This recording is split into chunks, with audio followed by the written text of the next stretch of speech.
हरे बाबू सोना कही कही छाव दे देबे, हम भाव जदि देव तते घाव दे देबे।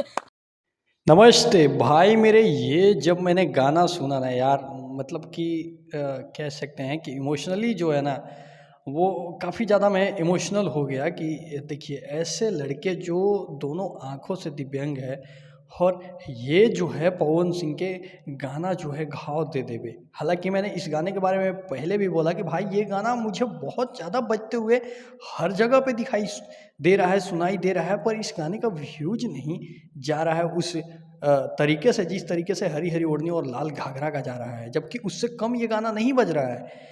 और ये देखिए उसका प्रमाण भाई, मतलब ऐसे फैन जो है ना, ऐसा ही फैन की वजह से आज पवन सिंह को लोग जो हैं कहते हैं कि पवन सिंह एक सिंगर नहीं है, पवन सिंह एक इमोशन है। क्योंकि पवन सिंह को ना लोग सिंगर में नहीं काउंट करते, एक इमोशन के तौर पे काउंट करते हैं कि पवन सिंह एक इमोशन है, धड़कन है लोगों का।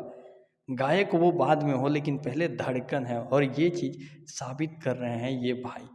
मतलब दोनों आँख से अंधा होने के बावजूद भी इतना प्यार। Love you. आप लोग को कैसा वीडियो लगा ज़रूर कमेंट बॉक्स में कमेंट करिएगा।